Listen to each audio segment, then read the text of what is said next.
ચલો આજે બનાવી લઈએ એકદમ જ અલગ અને સ્પેશિયલ મસાલા સાથે આ ઇન્સ્ટન્ટ ખાટી કેરીનું અથાણું. અને ઘરમાં અને કિચનમાં જ રહેલી બધી વસ્તુઓથી આજનો આ સ્પેશિયલ મસાલો તૈયાર થઈ જશે. જય શ્રી કૃષ્ણ મિત્રો, તમારું ખૂબ ખૂબ સ્વાગત છે ચાર્મીઝ ગુજરાતી રસોઈમાં. ચલો તો આજે આ ઇન્સ્ટન્ટ કેરીનું અથાણું ઝટપટથી તૈયાર કરી લઈએ.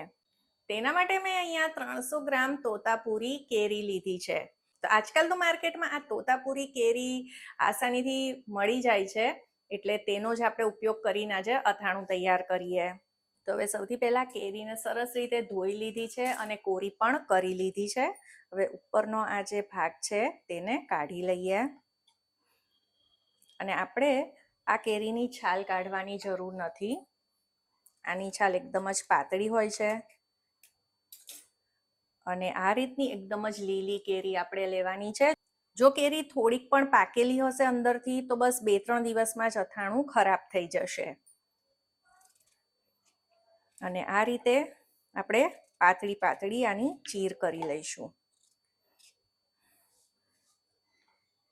અને મીડિયમ સાઈઝના આ રીતે આના કટકા કરીશું. આપણે બહુ મોટા કટકા નથી રાખતા. આ રીતે નાના કટકા હશે તો તે જલ્દીથી ગળી જશે. અને હજી સુધી તમે કાચી કેરીની ઇન્સ્ટન્ટ 5 મિનિટમાં તૈયાર થતી ચટણીની રેસીપી ચેક કરી કે નહીં તે જરૂરથી કરજો. તે પણ મારી ચેનલ પર છે. સાથે જ અલગ જ રીતનું ડુંગળીનું એવું કચુંબર જે લૂથી બચાવશે અને શરીરને ઠંડક આપશે. અને ફુદીના લીંબુનું સિરપની રેસીપી પણ જોવાનું ન ભૂલતા, કે જેને તમે આખો ઉનાળો સ્ટોર કરીને રાખી શકો છો. તો આવી અઢળક રેસીપીઓ છે મારી ચેનલ પર જે તમે ઉનાળામાં બનાવી શકો છો. તો તે બધી રેસીપી જરૂરથી જોજો. તો આજના ખાટા અથાણાની ખાસિયત એ છે કે આપણે બહારથી કોઈ પણ પ્રકારના મેથીના કે રાઈના કુરિયા લાવવાની જરૂર નથી, કે પછી મેથીયા મસાલાની પણ જરૂર નથી. રસોડામાં જ રહેલી બધી વસ્તુઓથી આપણે આ ઇન્સ્ટન્ટ અથાણું તૈયાર કરી શકીએ છીએ. આપણે આ બધી જ કેરીને કટ કરી લીધી છે. તો તમે જોઈ શકો છો આ રીતે આપણે મીડિયમ સાઈઝના પીસ કરેલા છે. હવે આનો આપણે સ્પેશિયલ મસાલો તૈયાર કરી લઈએ. તેના માટે એક પેન લઈ લઈશું અને તેમાં આપણે ઉમેરીશું 2 ચમચી રાઈ. તો મારી પાસે તો આ પીળી રાઈ હતી એટલે હું તે લઈ રહી છું. જે આપણે રેગ્યુલર કાળી રાઈ વાપરતા હોઈએ છીએ રસોઈમાં તે તમે લઈ શકો છો. સાથે જ 1 ચમચી જીરું છે, 1 મોટી ચમચી ધાણા છે, 1.5 ચમચી વરિયાળી, 1 ચમચી મેથી છે. હવે આ બધી જ વસ્તુને આપણે શેકી લઈશું. આમ તો આ ઇન્સ્ટન્ટ અથાણું છે એટલે તમે આ બધી વસ્તુઓને ન શેકો અને ડાયરેક્ટ આનો પાવડર બનાવી લો તો પણ ચાલશે. પણ આનાથી ફ્લેવર ખૂબ જ સરસ આવશે. આમાં સરસ સુગંધ પણ આવશે આ બધી વસ્તુ શેકવાથી. ફ્લેમને લો જ રાખવાની છે. અને વરિયાળી, ધાણા તે શરીરને ઠંડક આપે છે, એટલે તેનો ઉપયોગ આ અથાણામાં તો અચૂકથી કરજો. હવે લગભગ 2 થી 3 મિનિટ થઈ ગઈ છે અને સ્લો ફ્લેમ ઉપર આ બધી જ વસ્તુ સરસ રીતે શેકાઈ પણ ગઈ છે. હવે ફ્લેમને બંધ કરી દઈશું અને હવે આ બધી વસ્તુને ઠંડી કરી લઈએ. હવે આ બધી જ વસ્તુ ઠંડી થઈ ગઈ છે તો આપણે તેને મિક્સર જારમાં ટ્રાન્સફર કરી લઈએ.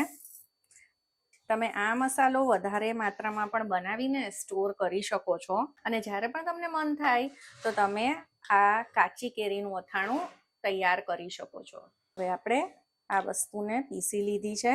તો તમે જોઈ શકો છો આ રીતે હલકો દરદરો મેં આને રાખ્યો છે. એકદમ ફાઇન પાવડર નથી કર્યો. આવો રાખશું તો આનો ટેસ્ટ અથાણામાં સરસ આવશે.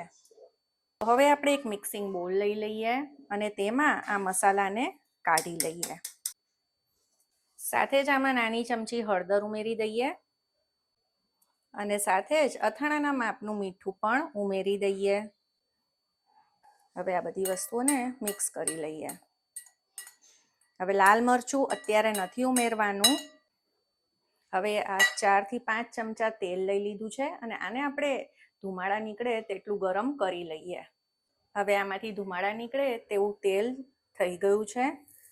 આમાં આપણે 5 ચમચી હિંગ ઉમેરીશું અને આ તેલને આમાં ગરમ ગરમ જ રેડી દઈશું અને 2 મિનિટ આને આ જ રીતે રહેવા દઈએ. હવે 2 થી 3 મિનિટ થઈ ગઈ છે, તો આ મસાલાને આપણે એક વખત આ રીતે મિક્સ કરી દઈએ.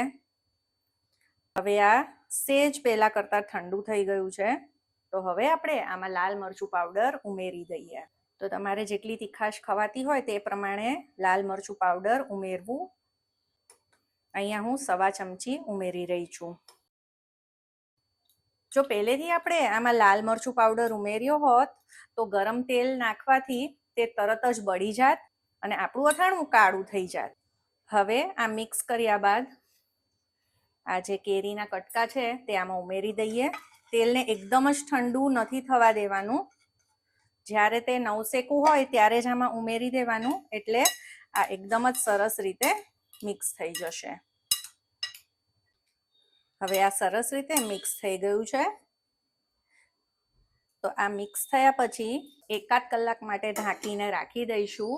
આનાથી મસાલા એકદમ જ સરસ રીતે કેરીમાં ચડી જશે અને અંદર સુધી સરસ મસાલાનો ટેસ્ટ આવશે. અથાણું રૂમ ટેમ્પરેચર પર આવી જાય પછી આપણે એકદમ જ સાફ અને કોરી કાચની બોટલમાં તેને ભરી લઈશું. આ અથાણું દાળ ભાત, શાક, રોટલી, પરોઠા, થેપલા બધાની સાથે બહુ જ સરસ લાગે છે. એક વખત જરૂરથી ટ્રાય કરજો. આવી અવનવી રેસીપી માટે ચેનલને જરૂરથી સબસ્ક્રાઈબ કરજો. મળીએ ફરી નવી રેસીપી સાથે. જય શ્રી કૃષ્ણ.